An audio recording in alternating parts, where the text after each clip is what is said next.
Es pārdozēju pagājušajā nedēļā kultūras notikumus. Jādara, jāpaspēj, jāpiedzīvo, jāsatiek. Alitas kamaniņas griezās kā nenormāls, kad jau 4-metrīgs zirgs man leca virsū. Nedēļa ir izžmiegusi vīrieti tā, ka teātrī 3 stundas vai 4 stundas sēdēt piekdienas vakarā. Tie ir kapusvēti. Alns, tas liecina par tavu intelektuālo kapacitāti. Tas ir normāli, ka tu skaties šo podcastu. Ja tev ir Ferrari, tas jau ir normāls dzīves rezultāts. Galvenais, lai jums mierīgi šonedēļ. Esiet sveicināti šajā brīnišķīgajā skaistajā dienā, neaizmirstamā pirmdienā, kurā ir bijuši jau 3 brīvdienas, un tagad ir vēl viena diena, un tā atkal ir brīvdiena. Kā mums var tā veikties? Es ceru, ka tu esi augšām cēlies, es esmu augšām cēlusies vēl labākai dzīvei, un viss gavēnī notikušais ir tev licis pārdomāt, ko tu pareizi dari, ko tu nepareizi dari, un varbūt tu padevies un ātri izgavēji, nemaz negavēji 40 dienas. Nekas, pieņem sevi, kāds tu esi. Tu esi pavisam normāls, un šis ir podcasts normāliem cilvēkiem, un mani sauc Kristīna Stakere. Tā ir labā lieta, kas nemainās un nemainīsies vēl. Vismaz šodien tiešām ne. Un tāpēc mēs parunāsim par normālām lietām. Un viena no normālām lietām ir pamanīt kaut ko, kas tev dērdzas, kas tev krīt uz nerviem, kas tev vajā. Tie ir kaut kādi vārdi, kurus tu dzirdi, kurus tu redzi, kas tev visu laiku zum un dun apkārt un kož ausis nost. Un par tādiem vārdiem es runāju arī savās koprakstīšanas meistarklasēs. Un pagājušajā nedēļā es biju aizdevusies uz Liepāju, novadīju koprakstīšanas meistarklasu brīnišķīgām 11 dāmām, un tā aizritēja ārprātīgi veiksmīgi, ārprātīgi iedvesmojoši. Un es arī pārdozēju tajā nedēļā, kultūru pārdozēju tajā nedēļā, par to es pastāstīšu nedaudz vēlāk. Un runājot par šo meistarklasu, es gribēju jums likt aiz auss, ka šo ceturtdienu, 9. aprīlī, notiks pagaidām noslēdzošā mana koprakstīšanas meistarklase Kalnciem ielā 33 Maiskina veikalā. Vēl ir dažas vietas, tāpēc, ja tu klausies šo podcastu, iekšā www.māmiņdzeja.lv un var vēl meistarklašu sadaļā iegādāties savu vietu uz zirga, jo ir vēl dažas vietas zirga brīvas. Lūk, un tur mēs runājam par rakstīšanu un vārdiem, kurus mēs pamanām, kurus mēs lietojam, kurus mēs negribam dzirdēt. Un runājot par tādiem vārdiem, es aizvadītajā nedēļā sevi ļoti bieži pieķēru pie tā, ka es esmu nogurusi. No visiem saviem jādara. Jādara, jābūt, jāpaspēj, jāpiedzīvo, jāpaspēj apsolīts, tur jābūt, tas jādara. Un pats trakākais, tas viss apsolīts ir tikai sev. Visus tos uz saviem pleciem uzliku es pati sev. Un tad es devos pie kauča. Tas jau bija iepriekš plānots, es devos pie kauča, un es nezināju, par ko es runāšu. Un tad es pēkšņi sāku runāt par to visu, kas man ir jādara. Sarakstīju priekšā sev, 15 lapiņas ar visu to, ko es taisos darīt un daru, un kas man ir jādara, jāpiedzīvo, jāpaspēj, jānorganizē. Un sapratu, ka es esmu ļoti nogurusi no sevis. Esmu vissliktākais priekšnieks pasaulē. Es esmu tik prasīga, ka no savas prasīguma pret sevi, kas saka, zāle neauga, sniegs, esi sasalumā kaut kādā ziņā. Un tad es pieķēru, ka labākais, kas tajā sesijā bija pie kauča, bija pēdējās 2 minūtes, kur man lūdza aiztaisīt acis un muti un vienkārši elpot. Un es noķēru mieru. Tas bija brīnums, un es jutos kā augšām cēlusies pat pēc 2 minūtēm. Tāpēc arī saviem Instagram sekotājiem lieldienu brīvdienās nekairināju jūsu acis ar lieldienu olu bildēm, bet vienkārši nofotografēju tādu mazu mirkli savās mājās, kad spīdēja saule virsū uz tiem pūpoliņiem un tādiem maziem cālīšiem, ko mēs ar dēliņu esam salikuši pūpoliņu zaros.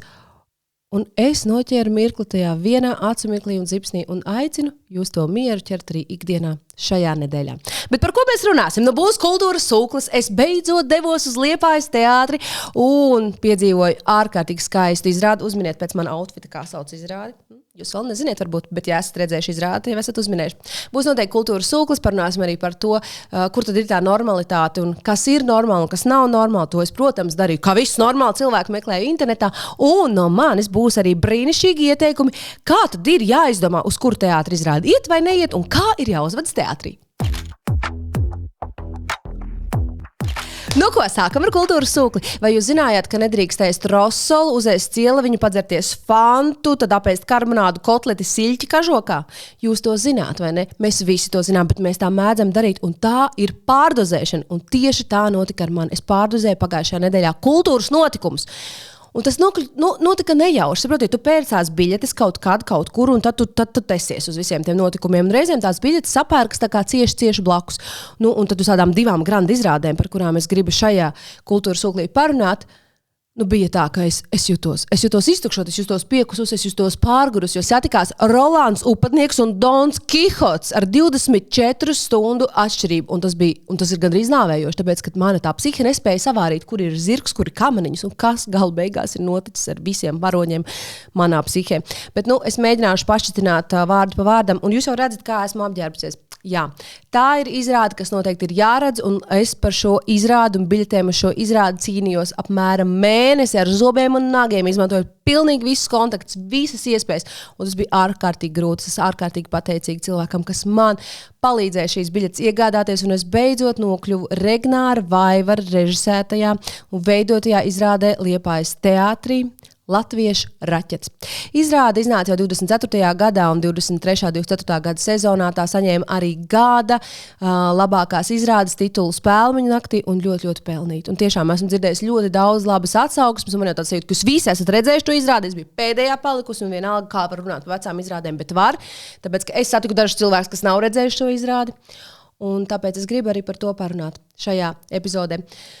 Un vēl tāda īpaša lieta bija, es biju izrādē tieši teātra dienā, kad Mārtiņš Kalita tika izziņots kā Harija Liepiņa balvas saņēmējs, un tas bija ļoti, ļoti īpaši. Un jāsaka, ka Liepājas teātris ir brīnišķīga vieta, kur būt, ko piedzīvot, tur tik daudz labu izrāžu, un kaut man biežāk kājas un prāts nestos Liepājas virzienā. To atkal es pārliecinājos par to, tāpēc, ka Liepāja man vienmēr ir par maz. Lūk, un kā tad es pārdozēju? Izrāde ir par bobsleju. Bobsleja vēsturi, un kad es jums tā pasaku, jūs domājat, diez vai es tādu ietu, bet, ziniet, es jums teikšu, ir jāredz šī izrāde. Tā ir par bobsleja vēsturi, tā ir par komandu sportu, tā ir ļoti daudz, ļoti spēcīgu mirkļu un momentu, kas tev neatstāja vispār novārtā. Un es noteikti pirmkārt vēlos ieteikt visu šo izrādi arī redzēt bērniem, kas sporto, pusauģiem, kas sporto, kas nodarbojas ar komandu sportu veidu, gan par patriotismu, gan par komandu, gan par savu iekšējo spēku, par trenera grūtību, nežēlību un tādu noteiktību savās izvēlēs un disciplīnu, un grūtāko no disciplīnām, pašdisciplīnu, ir šī izrāde, kas noteikti ir jāpiedzīvo. Tā ir par bobsleja vēsturi, balstīta 21 intervijā, gan ar bobslejistiem, gan ar inženieriem, tehnisko personālu. Regnārs Vaivars paveicis milzīgu darbu, tiešām ļoti vērtīgu darbu. Latvijas bobsleja pirmsākums meklējums 20. gadsimta 80. gados, kad inženieris un kamaniņu sporta treneris Rolands Upatnieks pilnīgi tukšā vietā, PSRS un Latvijā šāda sporta veida vēl nebija, radīja PSRS izlasi, kurā 95% bija latvieši. Rolanda Upatnieka inženiera un menedžera talants radīja īstu revolūciju šajā 100 gadus vecajā sporta veidā, un viņa projektē tās kamanas visā pasaulē sauc par latviešu raķetēm. Tāda brīnišķīga vēstures lapas puse, ārkārtīgi skaista scenogrāfija. Uzreiz gribu pateikt, vienkārši tāda balta, tā kā vēsa, tā kā uz ledus tu atrastos visu laiku. Valters Kristenbergs ir autors šai scenogrāfijai, un izrādē faktiski dominē 3 krāsas sarkanā, ja? Un visi bobslejisti pirmajā cēlienā bija Adidas sarkanos treniņtērpos, un tāpēc arī es šeit šodien šādi sēžu. Tieši ietekmētos no šīs izrādes. Un kas interesanti, kā Madara Botmane varēja caur šo izrādi ietekmēt Robiju Viljams, kurš arī uzstājās Latvijā šajā vasarā un bija tieši tādā sarkanā treniņtērpā, un kam par godu arī nopirku uz Robiju Viljams ejot šo sarkano treniņtērpu, tāpēc man viņš bija. Man gribas pieminēt arī Mārtiņa Kalita ārkārtīgi spēcīgo aktieru spēli, jo, jāsaka, godīgi ir pagājis pusotra nedēļa, kopš redzēju izrādi, bet vēl noprojām griežos viņa skaļi klaudzošajās riteņtiņiem dārdošajās kamanās, kas griezās par riņķi, kad tika ilustrēta gatavošanās, spriedze, nobraucieni.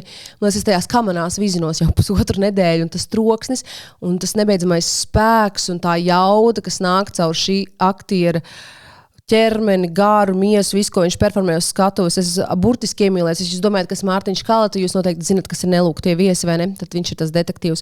Vai arī Ķilniekos, tagad viņš arī tēlo detektīvu. Viņam šī ir ārkārtīgi skaista, brīnišķīga loma, kur noteikti ir vērts redzēt. Es zinu, ka tagad arī Mārtiņš Freimanis ir viņa izrāda. Uz to vispār nav cerību tik, tā kā pagaidām ja jums ir iespēja uz latviešu raķetēm kaut kādā veidā ar zobiem, nagiem izcīnīt biļetes, tad noteikti jums ir jādodas. Es laikam esmu nodziedājis savu slavas dziesmu šai izrādē, ne tikai slavas dziesmu, es esmu arī apģērbusies, kā šajā izrādē. Un tad, ziniet, lai man maz neliktos, nākamajā dienā es devos uz JRT, jeb Jauno Rīgas teātru, un tur man bija jāpiedzīvo Dons Kihots. Kas ir Dons Kihots? Dons Kihots, manuprāt, ir tāda pirmā influencera prototips, ja? Daudz sekotāji, bet neviens nesaprot, kāpēc seko. Sančo Pans ir tāds insta-husbands, jo viņam ir ieborēts, ka no šī būs kaut kāda atdeve. Ja? Tā kā Sančo saprot, ka pasākums ir nolēmti gan resursi, gan laiks, gan viss tas, kas ir veltīts tajā visā. Un Dons Kihots reāli traucē sabiedrisko kārtību, tāpat kā influenceri traucē sabiedrisko kārtību. Bet tas Sančo viņam seko. Un tas ir skaisti. Un Dons Kihots visu laiku nesamierinās. Un viņam tas jādara, jāpaspēj, jāpiedzīvo, jāsatiek. Skrien viņam pa priekšu. Es velku paralēlis ar sevi šajā vietā. Bet, ziniet, es skatos Donu Kihotu, ja, un nāk uz skatuves tas milzu skaistais zirgs, vai ne? Ārprātīgi 4,5 metru laikam augsts. Un Gundars Āboliņš ar savu ēzelīti, ja, kas ir tādu trīsritenīti. Forši tā izrāda. Tiešām, šī izrāda ir Adolfa Šapiro, režisora Adolfa Šapiro atgriešanās uz Latvijas teātrī pēc 34 gadiem, un pirms Dona Kihota iznākšanas jau kulāros, jau visi tur kūsāja, runāja, kā būs, un tas bija nenormāli dabūt tās biļetes. Un tāpēc arī man tā sanāca, tāpēc, ka nekad nekur nevar dabūt biļetes, un kad var dabūt biļetes, tad, protams, tām milzīgām divām izrādēm, kur ir tik daudz domu iekšā, jābūt ir viena otrai blakus, un manī vēl kalitas kamaniņas griezās kā nenormāls, kad jau 4-metrīgs zirgs man leca virsū. Tā tas notika aizdītajā nedēļā, un to sauc par pārdozēšanu. Tu nespēji pārdzīvot vienu, tā kā integrēt sevi, ja savā psihē to, kas ir noticis, un ka tev jau nāk virsū otrs, tas tā notiek tikai tāpēc, ka biļets jau nevar dabūt. Biļets var dabūt, kad var dabūt. Lūk, tā nedariet. Nelieciet divas lielas izrādes vienu otrai virsū. Tas nav labi.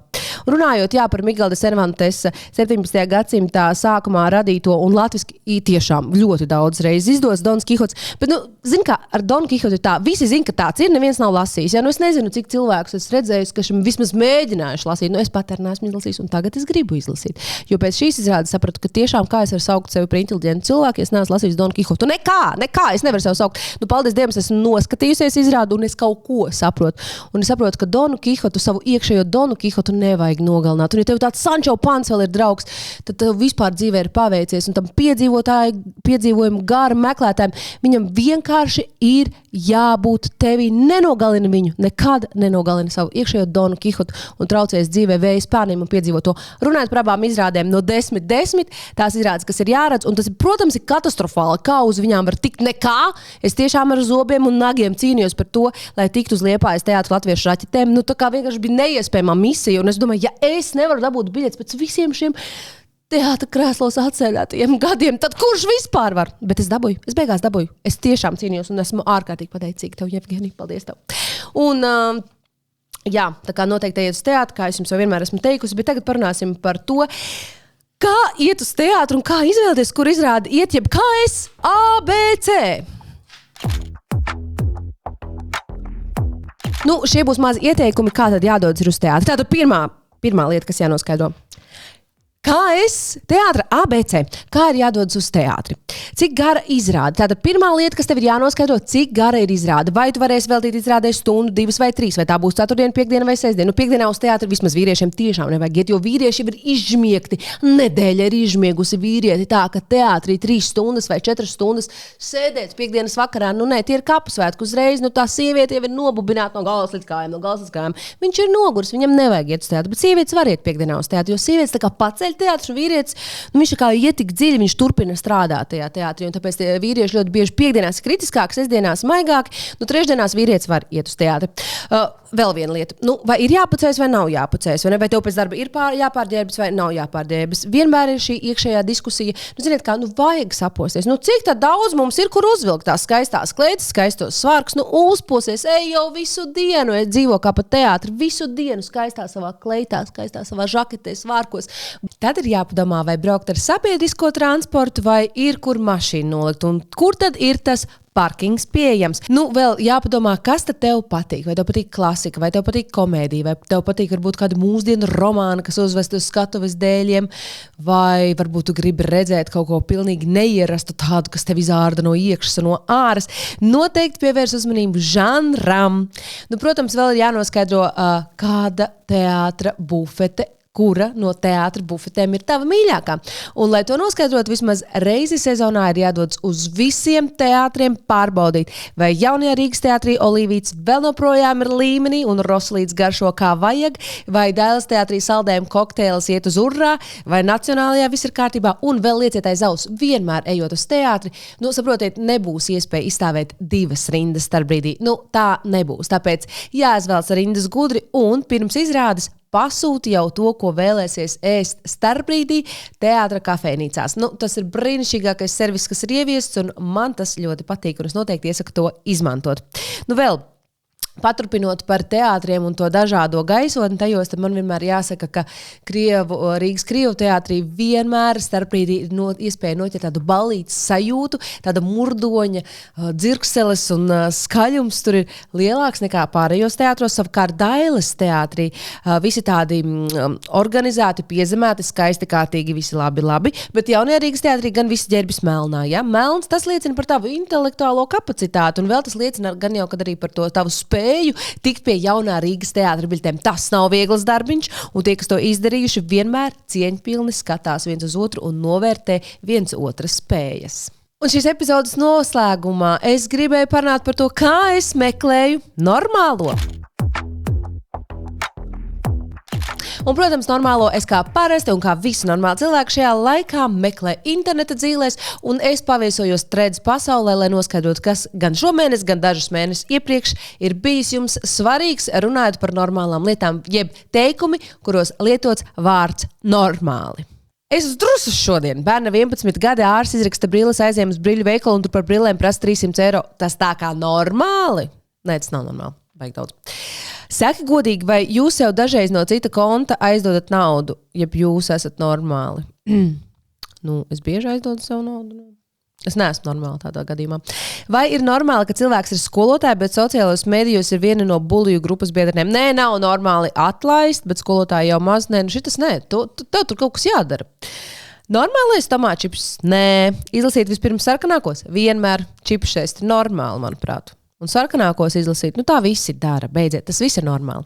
Cik normāli ir, ja cilvēkam patīk pašam sava sviedru smarža, okay? Tas vispār ir normāli. Es, protams, domāju sevi un vienas dienas iesvīdu un kā tīras drēbes. Ok, Gunita, šis ir interesanti, bet man patīk, kad ir tādas īstas atzīšanās. Man patīk sava sviedri. Cik bieži ir normāli pirkt drēbes, vai tā vajadzība, vai tikai impulss, dažreiz liekas gribas kaut ko jaunu pārāk bieži. Ir tām drēbēm, tas ir grūti. Nu, es arī cenšos būt normāli, nepirkt bieži, ja es cenšos, bet, nu, kā sanāk, tā sanāk, mēs visi esam normāli. Un Gata Šmidrovskis, man ļoti, ļoti patīk viņa ieraksti, un viņš vada arī tēva grupu, un šeit viņš runā par to, ka tas, ko viņš vada, tā tēva grupa, tā nav pāraudzināšanas grupa, kur nāk sabiedrības padibenes, te nāk pilnīgi normāli tēvi, kur spēja atzīt, ka ģimenes dzīvē viss neizdodas kā gribētos. Nu jā, bet šī tēva grupa, man liekas, ir ļoti normāli padarīšana visiem tēviem, varbūt ir vērts uzmest tāds tiem tēviem, kas varbūt arī ieskatījušies šajā podkāstā. Tas ir normāli, ka tu skaties šo podkāstu. Un Gunta Zelts raksta, nespēja normāli reaģēt uz tekstiem, kur minēts sievas materiāls. Kurš spētu normāli reaģēt uz tiem tekstiem? Tur ir jau tāds uzvilkums iekšā iekodēts, vai ne? Vispār visi teikumi, kur ir vārds normāls iekšā, uzreiz jau to bišķi uzbudina. Pieaugušiem normāla darba diena beidzas, kad aiziet no darba vietas, bet kā ar bērniem, kad viņiem beidzas darba diena, kur tā robeža līdz cikiem var sūtīt uzdotos mājas darbus nākamo dienu? Nē, tie mājasdarbi vispār nav normāli, ja man kāds prasa. Ja? Es domāju, ka skolā tu esi atsēdējis 8 stundas, normāli pamācījies, pietiek, normālam vakaram ir jābūt mājās ar ģimeni, nevis jāsēžas vecākiem pie tā galda un jāur bērnam tās smadzenes vēl stundu un 2 stundas, lai viņš mācās. Jāmācās skolā. Un liels prieks, ka Ferrari beidzot ir normāls rezultāts. Kāds normāls rezultāts? Tā tas laikam par formulu. Ja tev ir Ferrari, tas jau ir normāls dzīves rezultāts. Ko es gribu pateikt? Ka es uzskatu, ka pilnīgi normāli, ka beidzot kosmosā ir kāda Kristīna. Sveiciens Kristīnai, tā, kas fotografē Zemi tagad no Artemis. Un vēl es domāju, ziniet, kas ir normāli? Normāli ir atbalstīt iniciatīvas, kas ir svarīgas tev, man un visai sabiedrībai. Normāli ir tas, ka mums ir daktari, klauni. Mēs tik tiešām esam pieraduši, ka tas ir tik normāli, tik pierasti, tik ierasti. Ir sevišķi tiem, kam bērniņi nokļūst slimnīcā. Tāpēc es aicinu arī tevi nepiet garām daktari, klauni, deguniem. Es zinu, ka lieldienas ir pagājušas un visi burbuļus un visas bumbas gribas aizšaut pa gaisu, bet es domāju, ka mēs visi kopā kā sabiedrība varam iepriecināt mazos, kas atrodas slimnīcā, un daktara klaunu kustībai ir jāturpina pastāvēt. Un vēl noslēdzot šo epizodi, ziniet, man svarīgas ziņas. Krupi ir sākuši migrēt. Būsim uzmanīgi. Un man ļoti patika šis misijas nosaukums. Misija Krupis izglāba princi. Tātad atrodas 58 identificēti migrācijas posmi. Ja? Varbūt jums izdodas atrast vēl kādu krupju migrācijas posmu. Ko nu es te par tiem krupjiem un klauniem? Galvenais, lai jums mieriņš šonedēļ.